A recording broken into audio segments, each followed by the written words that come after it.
दोस्तों एक बार फिर से आप सभी का स्वागत है आपके अपने YouTube चैनल पर। और दोस्तों आज के इस वीडियो में हम राजस्थान जीके से संबंधित 50+ एमसीक्यू क्वेश्चन लाए हैं, जो कि दोस्तों 9 जुलाई को होने वाली वीडियो मेंस के एग्जाम की दृष्टि से बहुत ही महत्वपूर्ण रहने वाले हैं ये सारे क्वेश्चन। और दोस्तों ये जो क्वेश्चन है इनका लेवल दोस्तों बहुत ही खतरनाक लेवल के ये क्वेश्चन रहने वाले हैं। और दोस्तों अभी आप मेरी बात पे विश्वास नहीं करेंगे, लेकिन दोस्तों जैसे ही आप क्वेश्चन देखेंगे तो आपको दोस्तों क्वेश्चन का लेवल पता चल जाएगा। और दोस्तों सारे क्वेश्चन आपके एग्जाम की दृष्टि से बहुत ही महत्वपूर्ण रहने वाले हैं। तो दोस्तों बिना किसी देरी के आज की शानदार महत्वपूर्ण प्रश्नोत्तरी की शुरुआत करते हैं। पहला क्वेश्चन आ रहा है दोस्तों आपकी मोबाइल स्क्रीन पे। और दोस्तों पहला क्वेश्चन देखिएगा कि किसकी अध्यक्षता में गठित समिति की सिफारिश पर मत्स्य संघ है उसका वृद्ध राजस्थान में विलय किया गया। तो दोस्तों इसका राइट आंसर हो जाएगा हमारा बी नंबर ऑप्शन, यानी दोस्तों जो डॉक्टर शंकर राव देव की अध्यक्षता में एक समिति क्या है गठित की जाती है, और उसी की सिफारिश पर क्या है मत्स्य संघ का जो विलय है वो वृद्ध राजस्थान में किया जाता है। बी नंबर ऑप्शन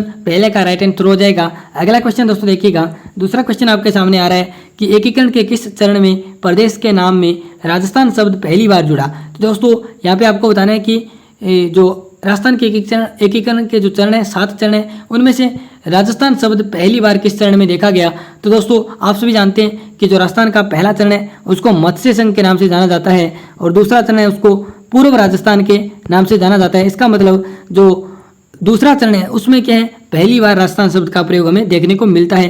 तो सी नंबर ऑप्शन इसका राइट हो जाएगा, यानी जो हमें राजस्थान के एक चरण में कौन से चरण में हमें राजस्थान शब्द पहली बार देखने को मिलता है, तो दूसरे चरण में। सी नंबर ऑप्शन इसका राइट हो जाएगा। अगला क्वेश्चन तीसरा क्वेश्चन आ रहा है कि दोस्तों यहाँ पे क्वेश्चन है आपको बताना है कि जो राजस्थान की जलवायु के संबंध में कौन सा कथन सही नहीं है। ठीक दोस्तों, यानी हमें गलत कथन की पहचान करनी है। तो दोस्तों कथन देखिएगा, पहला कथन है कि वायुमंडल की औसत अवस्थाओं के आधार पर राजस्थान की जलवायु को मरुस्थलीय जलवायु कहा जाता है। बिल्कुल दोस्तों, अगर हम औसत अवस्थाएं देखें जैसे तापमान देखें, आर्द्रता देखें, वायुदाब देखें, यानी सारा जो वायुमंडलीय जो दशाएं हैं उनको देखने के बाद हम कह सकते हैं कि राजस्थान की जलवायु है वो मरुस्थलीय जलवायु है। ठीक है, ए नंबर ऑप्शन इसका बिल्कुल राइट हो जाएगा। दूसरा कथन देखिएगा कि राजस्थान के जयपुर, दौसा, अजमेर और भीलवाड़ा जिले में उपादर जलवायु प्रदेश, यानी जो ये जिले हैं वो उपादर जलवायु प्रदेश में आते हैं। ये कथन भी बिल्कुल सत्य है दोस्तों, यानी जो ये जिले दिए गए हैं जयपुर, दौसा, अजमेर, भीलवाड़ा, ये राजस्थान का जो जलवायु प्रदेश 5 जलवायु प्रदेशों में बांटा गया है, उनमें से ये उपादर जलवायु प्रदेश में आते हैं। और सी नंबर जो कथन देखिएगा दोस्तों, सी नंबर कथन है कि राजस्थान के राजसमंद, बूंदी और टोंक जिले आदर जलवायु प्रदेश में आते हैं। ये कथन भी बिल्कुल सत्य है, यानी हमारा automatically D number option right हो जाएगा। और डी नंबर ऑप्शन की भी बात कर लेते हैं दोस्तों कि आदर जलवायु प्रदेश में वर्षा का वार्षिक औसत 80 सेंटीमीटर से 100 सेंटीमीटर तक पाया जाता है। तो दोस्तों जो आदर जलवायु प्रदेश है वहाँ पे वर्षा का जो वार्षिक औसत है वो 80 सेंटीमीटर से 100 सेंटीमीटर न होकर 60 से 80 सेंटीमीटर पाया जाता है। ये इसका क्या है राइट जो जलवायु प्रदेश है आदर जलवायु प्रदेश, उसकी एकदम राइट जो क्या है वार्षिक औसत है वर्षा है। ठीक है, कितनी सेंटीमीटर 80 सेंटीमीटर से 80 सेंटीमीटर 60 सेंटीमीटर से 80 सेंटीमीटर। ठीक है, यानी डी नंबर ऑप्शन हमारा राइट हो जाएगा, क्योंकि ये कथन क्या गलत है। ठीक है, और दोस्तों यहाँ पे जो ये 80 सेंटीमीटर से 100 सेंटीमीटर वर्षा दी गई है ये आपकी अति आदर जलवायु प्रदेश की दी गई है। ठीक है, यानी डी नंबर ऑप्शन इसका राइट हो जाएगा। अगला क्वेश्चन देखिएगा कि कोपेन के अनुसार उत्तरी पश्चिमी जोधपुर जिले में कौन सी जलवायु पाई जाती है। अब दोस्तों कोपेन ने दोस्तों जो राजस्थान के जलवायु प्रदेश हैं उनको 4 भागों में बांटा है। कौन कौन से भाग हैं? BW, HW, BS, HW, SWG और AW। ठीक है दोस्तों, यानी आपको अब बताना है कि जो उत्तरी पश्चिमी जोधपुर जिला है वो किस जलवायु प्रदेश में आता है। दोस्तों जो जोधपुर जिले का उत्तरी पश्चिमी भाग है वो आपका BW, HW के अंतर्गत आता है, यानी जलवायु क्षेत्र के अंतर्गत आता है। सी नंबर ऑप्शन इसका राइट हो जाएगा। ठीक है दोस्तों, अगला क्वेश्चन आ रहा है कि पुष्कर तथा नाग पहाड़ के समीपवर्ती क्षेत्र में किस प्रकार के बालुका स्तूपों का सर्वाधिक विस्तार है। यानी आपको बताना है दोस्तों, अगर हम बात करें ये क्वेश्चन दोस्तों लॉजिक के साथ ही क्या आसानी से क्या है इसका राइट आंसर हमारे सामने आ सकता है। कैसे दोस्तों देखिएगा कि जो पहाड़ी क्षेत्र होते हैं उनके आसपास जब दोस्तों जो वायु है वो अपर्दन करके मिट्टी का निक्षेपण करती है, तो दोस्तों वहाँ पे हमें एक प्रकार से क्या है अवरोध बालुका स्तूप देखने को मिलते हैं। यानी डी नंबर ऑप्शन इसका राइट हो जाएगा। यानी दोस्तों सीधा कहने का मतलब है कि जब दोस्तों पहाड़ी क्षेत्रों में जब मृदा का निक्षेपण हो जाता है, यानी वायु अपर्दन के द्वारा मृदा का निक्षेपण हो जाता है, तो वहाँ पे हमें क्या है, अवरोधी बालू का स्तूप देखने को मिलते हैं। डी नंबर ऑप्शन इसका राइट हो जाएगा। और अगला क्वेश्चन दोस्तों देखिएगा, यहाँ पे दोस्तों आपको पूछा गया है कि निम्नलिखित में से कौन सा कथन सही नहीं है। तो दोस्तों हमें फिर से क्या है, असत्य कथन की पहचान करनी है।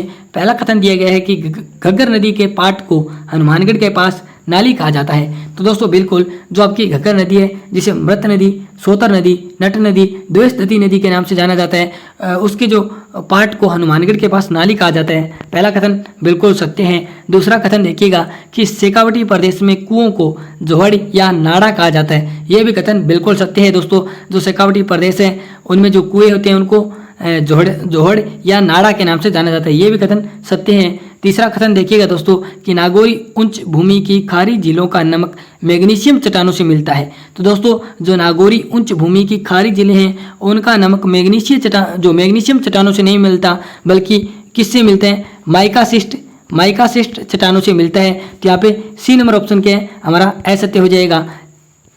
और डी नंबर ऑप्शन बिल्कुल राइट होगा कि शेखावटी प्रदेश में जो अंतरवालुका स्तूपों में वर्षा का पानी एकत्रित हो जाता है, जिसे सर या सरोवर कहा जाता है। ये कथन भी सत्य है, ये कथन भी सत्य है, ये कथन भी सत्य है, लेकिन सी नंबर कथन है हमारा असत्य है, क्योंकि दोस्तों नागौरी उच्च भूमि की खारी झीलों का नमक मैग्नीशियम चट्टानों से मिलता है, चट्टानों से नहीं मिलता है दोस्तों। ये किस चट्टानों से मिलता है, तो आपका माइकासिस्ट चट्टानों से मिलता है। तो सी नंबर ऑप्शन हमारा इसका राइट हो जाएगा। ठीक है दोस्तों, अगला क्वेश्चन देखिएगा कि ये क्वेश्चन भी इंपॉर्टेंट है दोस्तों कि जयपुर के किस चित्रकार के चित्र जापान के फुकुओका म्यूजियम में रखे गए हैं। तो दोस्तों याद रखिएगा, जापान का एक म्यूजियम है, उसका नाम है फुकुओका म्यूजियम। और दोस्तों उस जो म्यूजियम में जयपुर के किस चित्रकार के चित्र हैं वो रखे गए हैं। तो दोस्तों याद रखिएगा, जो एक महिला चित्रकार हुई हैं सुरजीत कौर, जो उनके चित्र हैं वो जापान के फुकुओका म्यूजियम में रखे हुए हैं। ठीक है दोस्तों, और सुरजीत कौर का संबंध किस जिले से है, तो आपका जयपुर जिले से। ठीक है, अगला क्वेश्चन देखिएगा, इसका right answer A number option हो जाएगा। अगला क्वेश्चन 7वां कि राजस्थान की किस बोली पर मराठी भाषा का भी कुछ प्रभाव है, मारवाड़ी, मेवाड़ी, हाड़ौती, मालवी। तो दोस्तों राजस्थान की जो हाड़ौती जो बोली है उस पर हमें मराठी भाषा का कुछ प्रभाव देखने को मिलता है। सी नंबर ऑप्शन इसका राइट हो जाएगा, याद रखिएगा दोस्तों। अगला क्वेश्चन दोस्तों देखिएगा, 8वां क्वेश्चन दोस्तों यहाँ पे आपसे पूछा गया है कि निम्न में से कौन शेखावटी आंदोलन से संबंधित है। यानी दोस्तों यहाँ पे कुछ महिलाओं का नाम दिया गया है और आपसे पूछा गया है कि इन महिलाओं से, यानी जो इन 4 महिलाओं के नाम है उनमें से कौन है वो शेखावटी आंदोलन से संबंधित है। तो दोस्तों बात करें, उत्मा देवी बिल्कुल शेखावटी आंदोलन से संबंधित है, किशोरी देवी बिल्कुल दोस्तों, फूला देवी, दुर्गा देवी, ये दोस्तों चारों ही क्या है, शेखावटी आंदोलन से संबंधित है। तो हमारा डी नंबर ऑप्शन राइट हो जाएगा, यानी ABCD, यानी ये चारों ही महिलाओं के नाम दिए गए हैं। ये सारे जो महिलाएं हैं वो शेखावटी आंदोलन से संबंधित है। तो यानी डी नंबर ऑप्शन 8वें का राइट हो जाएगा। ठीक है दोस्तों, अगला क्वेश्चन 9वां क्वेश्चन आपके सामने आ रहा है कि 10 नवंबर 1941 ईस्वी में मेवाड़ प्रजामंडल के प्रथम अधिवेशन का उद्घाटन किसके द्वारा किया गया। वेरी वेरी इंपॉर्टेंट क्वेश्चन दोस्तों। आपके सामने ऑप्शन है आचार्य कृपलानी, विजय लक्ष्मी पंडित, माणिक्यलाल वर्मा, बलवंत सिंह मेहता। तो दोस्तों जो 10 नवंबर 1941 ईस्वी में मेवाड़ प्रजामंडल का जो प्रथम अधिवेशन हुआ था उसका उद्घाटन है वो आपके आचार्य कृपलानी के द्वारा किया जाता है। ए नंबर ऑप्शन इसका राइट हो जाएगा। ठीक है दोस्तों, अगला क्वेश्चन देखिएगा, 10वां क्वेश्चन कि यहाँ पे दोस्तों देखिएगा, पहले मैं आपको बता देता हूँ कि किस्मत योजना किससे संबंधित है। यहाँ पे दोस्तों आपको लगभग 6 ऑप्शन दिए गए हैं। आपको बताना है कि बागानी से संबंधित है, पशुपालन से, तिलहन से, कृषि से, जैतून की खेती से और तिलहन उत्पादन से। तो यहाँ पे दोस्तों देखिएगा ये आपके सामने ऑप्शन दिए गए हैं। तो दोस्तों यहाँ पे बात करते हैं किस्मत जो योजना है उसका संबंध दोस्तों पशुपालन से है, कृषि से है और आपकी बागवानी से है। तो यहाँ पे ABD हमारा राइट होगा, याद रखिएगा ABD, यानी सी नंबर ऑप्शन हमारा राइट हो जाएगा। एक बार दोस्तों फिर से मैं आपको दिखा देता हूँ, जो आपकी किस्मत योजना है उसका संबंध दोस्तों बागवानी से भी है, पशुपालन से भी है, कृषि से भी है। यानी दोस्तों किस्मत योजना है वो जो बागवानी, पशुपालन और कृषि क्षेत्र में जो विकास करने के लिए, यानी रोजगार प्राप्त यानी कराने के लिए लोगों को ये योजना चलाई गई थी। ठीक है दोस्तों, अगला क्वेश्चन देखिएगा, यहाँ पे क्वेश्चन आ रहा है,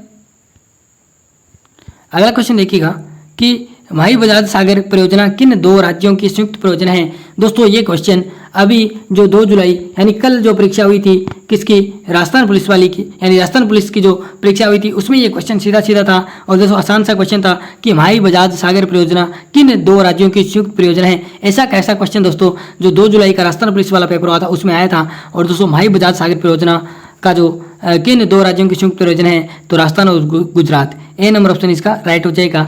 अगला क्वेश्चन 12वां कि मारवाड़ में दामनी क्या है, यानी दामनी का अर्थ क्या है मारवाड़ क्षेत्र में। दोस्तों जो मारवाड़ में दामनी जो शब्द यानी जो शब्द है उसका अर्थ क्या है, ये एक ओढ़नी का प्रकार है। ए नंबर ऑप्शन राइट हो जाएगा। ठीक है दोस्तों, अगला क्वेश्चन देखिएगा कि हुरमजी आरी किससे संबंधित है, पीतल नक्काशी से, गलीचा व दरी उद्योग से, ब्लू पॉटरी से, कढ़ाई व पेच वर्क से। तो दोस्तों ये क्वेश्चन भी इंपॉर्टेंट है दोस्तों एग्जाम की दृष्टि से। और दोस्तों याद रखिएगा जो हुरमजी और आरी हैं उनका संबंध कढ़ाई व पेच वर्क से है। डी नंबर ऑप्शन इसका राइट हो जाएगा। अगला क्वेश्चन 14वां दोस्तों, यहाँ पे 14वां क्वेश्चन आ रहा है कि अधीनस्थ संधि के अंतिम संधि के रूप में अंग्रेजों से कौन से राजा द्वारा 11 सितंबर 1823 ईस्वी में संधि की गई। करौली के राजा हरबख्श पाल ने, कोटा के राजा उमेद सिंह ने, सिरोही के राजा शिव सिंह ने, या फिर जयपुर के राजा राम सिंह द्वितीय ने। तो दोस्तों जो अधीनस्थ संधि की जो अंतिम संधि है वो दोस्तों की थी सिरोही रियासत ने, और ये कब की थी 11 सितंबर 1823 में। और इस समय दोस्तों सिरोही के राजा कौन थे, तो राजा शिव सिंह। ठीक है दोस्तों, सी नंबर ऑप्शन जो क्वेश्चन है इसका राइट आंसर हो जाएगा। ठीक है दोस्तों, और जो अधीनस्थ संधि का जो अंग्रेज अधिकारी प्रतिनिधि था वो था चार्ल्स मैडकॉफ। ठीक है दोस्तों, अगला क्वेश्चन देखिएगा कि प्रताप के विरुद्ध अंतिम अभियान में अजमेर का सूबेदार बनाकर किसे भेजा गया, भगवान दास, टोडरमल, जगन्नाथ कछावा या मान सिंह। तो दोस्तों प्रताप के विरुद्ध जो अंतिम अभियान में अजमेर का सूबेदार बनाकर किसको भेजा गया था, तो सी नंबर ऑप्शन इसका राइट हो जाएगा, यानी जगन्नाथ कुछावा को प्रताप के विरुद्ध अंतिम अभियान के अंतर्गत अजमेर का सूबेदार बनाकर भेजा गया था। सी नंबर ऑप्शन इसका राइट हो जाएगा। अगला क्वेश्चन 16वां कि चांदमारी ताम्र परियोजना राजस्थान के किस जिले में कार्यरत है। तो दोस्तों चांदमारी ताम्र परियोजना इसका मतलब तांबे से संबंधित है। और दोस्तों तांबा से संबंधित आप सभी जानते हैं कौन सा जिला है, तो हमारा तांबा से संबंधित जिला है झुंझुनू। तो डी नंबर ऑप्शन इसका राइट हो जाएगा, यानी जो चांदमारी ताम्र परियोजना है और उसका संबंध हम कह सकते हैं कि राजस्थान के झुंझुनू जिले से है। डी नंबर ऑप्शन इसका राइट हो जाएगा। अगला क्वेश्चन देखिएगा, 17वां क्वेश्चन आ रहा है आपके सामने कि सालिंदापुरा क्षेत्र जो कि सीकर में पड़ता है राजस्थान में किस खनिज के लिए प्रसिद्ध है, फेल्सपार, जिप्सम, पाइराइट, एस्बेस्टोस। तो दोस्तों याद रखिएगा जो सालिंदपुरा क्षेत्र है जो कि सीकर जो जिले में पड़ता है वो आपका पाइराइट खनिज के लिए प्रसिद्ध है। और पाइराइट को दोस्तों झूठा सोना भी कहा जाता है, याद रखिएगा। ठीक है, इसका सी नंबर ऑप्शन हमारा राइट हो जाएगा। अगला क्वेश्चन देखिएगा 18वां, यहाँ पे आपको बताना है दोस्तों कि राजस्थान जनसंख्या घनत्व 2011 के अनुसार अवरोही क्रम में जिलेवार सही अनुक्रम बताइए। यानी अवरोही क्रम यानी बढ़ते से घटता क्रम, यानी पहले बड़ा उसके बाद में छोटा, फिर उसके बाद में छोटा, फिर उसके बाद में छोटा, इस प्रकार बताना है। तो दोस्तों जो राजस्थान जनसंख्या घनत्व 2011 के अनुसार जो जिलेवार अवरोही क्रम बिल्कुल सही है वो है हमारा बी नंबर ऑप्शन, यानी सबसे ज़्यादा जयपुर, उसके बाद में भरतपुर, उसके बाद में दौसा, उसके बाद में अलवर। तो इसका मतलब बी नंबर ऑप्शन इसका राइट हो जाएगा। ठीक है दोस्तों, बी नंबर ऑप्शन जो 18वां क्वेश्चन है इसका राइट आंसर हो जाएगा।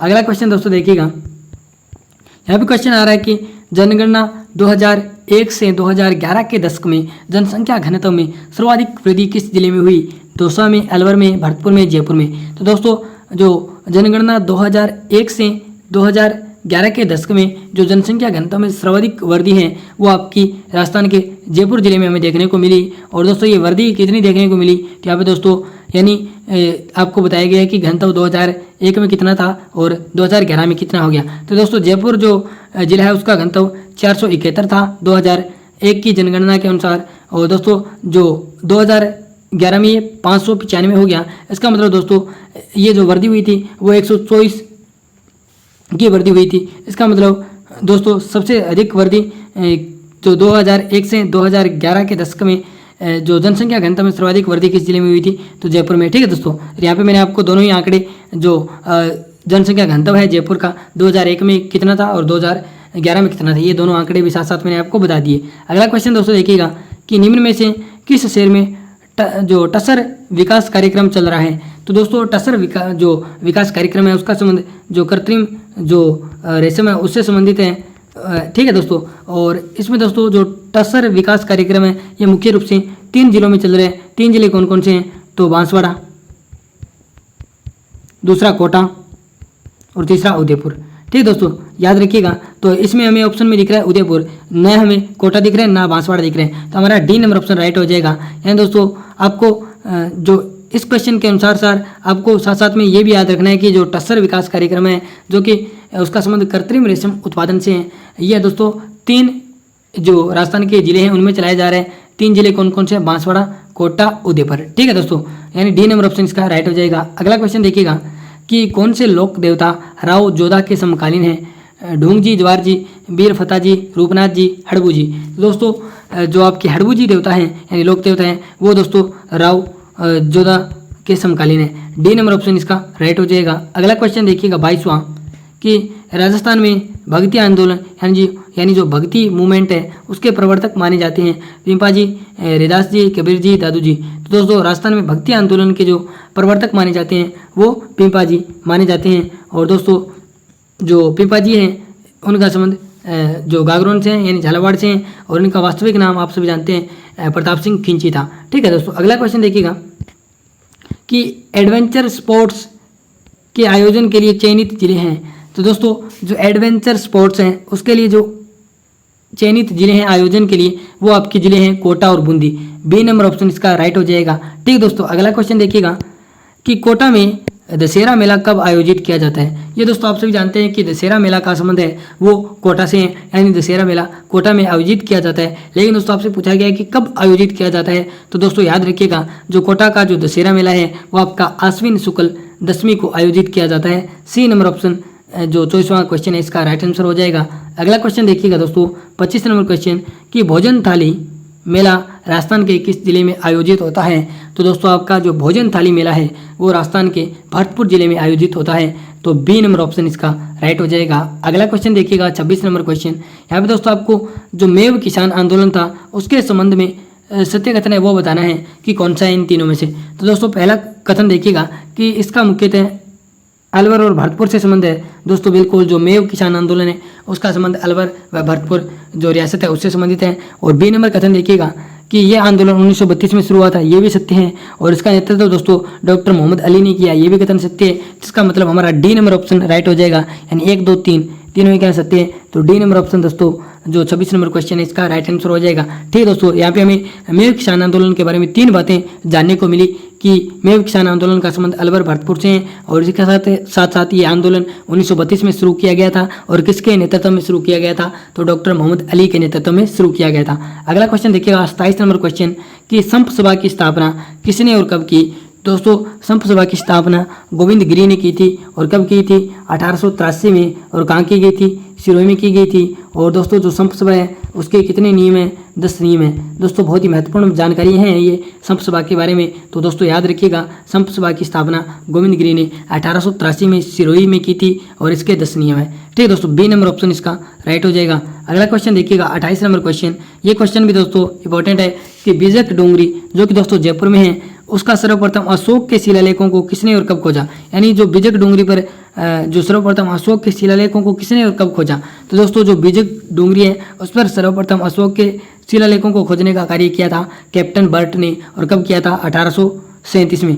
ए नंबर ऑप्शन इसका राइट हो जाएगा। अगला क्वेश्चन देखिएगा दोस्तों 29 नंबर क्वेश्चन कि राजस्थान में रुख भाईला कार्यक्रम कब प्रारंभ किया गया? तो दोस्तों रुख भाईला कार्यक्रम है वो राजस्थान में 1986 में प्रारंभ किया गया था। ए नंबर ऑप्शन इसका राइट हो जाएगा। अगला क्वेश्चन देखिएगा 23 नंबर क्वेश्चन कि राजस्थान राज्य की पहली वन नीति कब घोषित की गई? तो दोस्तों पहली वन नीति है वो आपकी 18 फरवरी 2010 को यानी क्या घोषित की गई थी। ए नंबर ऑप्शन इसका राइट हो जाएगा। अगला क्वेश्चन दोस्तों देखिएगा कि राजस्थान का पहला कृषि विश्वविद्यालय स्थापित किया गया। तो दोस्तों राजस्थान का जो पहला जो कृषि विश्वविद्यालय है वो आपका बीकानेर जिले में क्या है स्थापित किया गया था। डी नंबर ऑप्शन इसका राइट हो जाएगा। अगर दोस्तों भारत का पहला कृषि विश्वविद्यालय पूछ लिया जाए कि किस राज्य में स्थापित किया गया था तो दोस्तों ये उत्तराखंड राज्य में स्थापित किया गया था। ठीक है दोस्तों, अगला क्वेश्चन देखिएगा कि राजस्थान राज्य कृषि विपणन बोर्ड एग्रीकल्चर मार्केटिंग बोर्ड की स्थापना की गई, कब की गई? तो दोस्तों जो राजस्थान राज्य कृषि विपणन बोर्ड है उसकी स्थापना आपकी 1974 में की गई थी। कब की गई थी? 1974 में। ए नंबर ऑप्शन इसका राइट हो जाएगा। अगला क्वेश्चन देखिएगा 33 नंबर क्वेश्चन कि सर्वाधिक अखेट निषेध क्षेत्र वाला जिला कौन सा है? बीकानेर, बाड़मेर, जोधपुर, उदयपुर।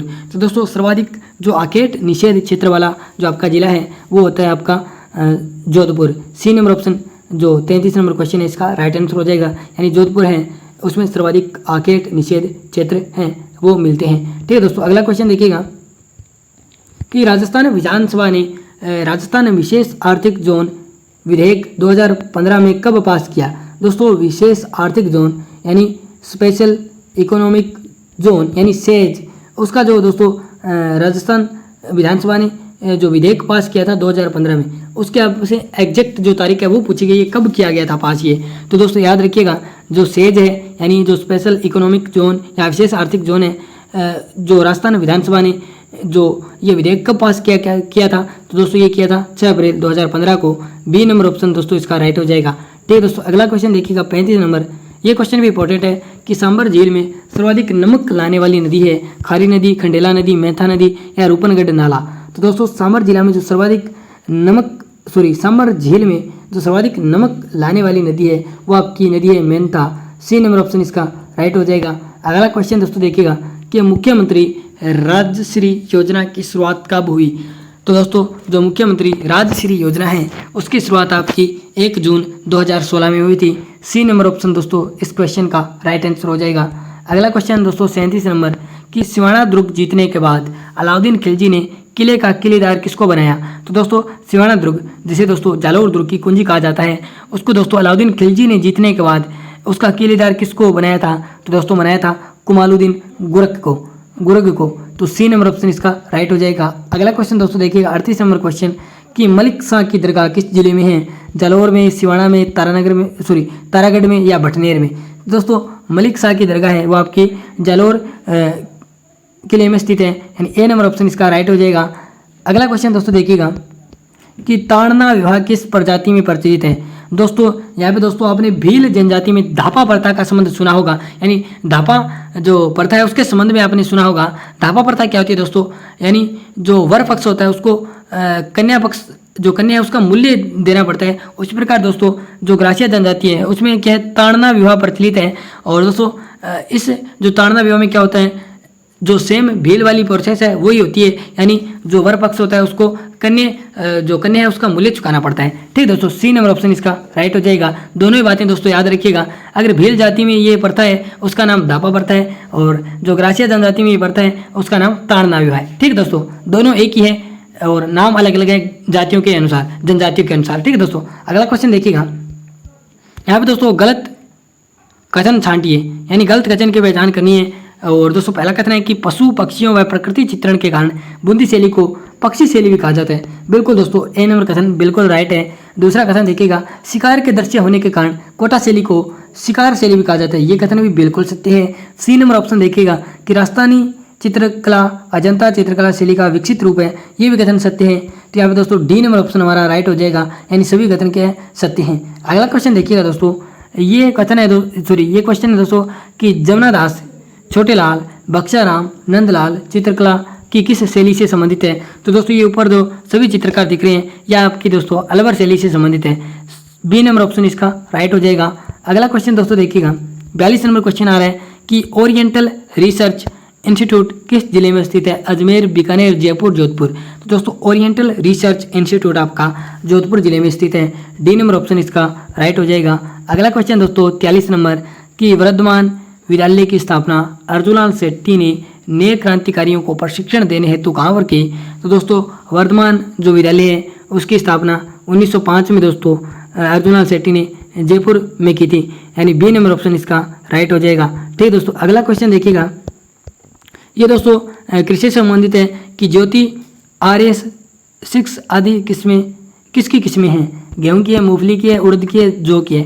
तो दोस्तों जो ज्योति और RS जो 6 है वो आपकी किसकी किस्में हैं? तो दोनों ही किसकी किस्में हैं? जौ की किस्में हैं। डी नंबर ऑप्शन हमारा राइट हो जाएगा। ठीक दोस्तों, अगला क्वेश्चन देखिएगा 45 नंबर। यहाँ पे दोस्तों निम्न में से कौन सा गलत है ये आपको बताना है। पहला देखिएगा केवलादेव घना पक्षी विहार यहाँ पे साइबेरियन क्रेन हमें देखने को मिलती है, ये कथन बिल्कुल सत्य है। मृदान आपका है वो जैसलमेर और बाड़मेर जिलों में फैला हुआ है, ये कथन बिल्कुल सत्य है। गजनेर अभयारण्य जो कि बीकानेर में है, यहाँ पे इंपीरियल सैंड काउच जिन्हें रेत का तीतर कहा जाता है देखने को मिलते हैं, ये भी कथन बिल्कुल सत्य है। यानी दोस्तों यहाँ पे कोई गलत नहीं है, तो डी नंबर ऑप्शन हमारा राइट हो जाएगा। यानी सभी कह सकते हैं कोई गलत नहीं है, तो यहाँ पे डी नंबर ऑप्शन राइट हो जाएगा। ठीक दोस्तों, अगला क्वेश्चन देखिएगा कि कौन सा युगम गलत है, यानी गलत युगम की पहचान करनी है।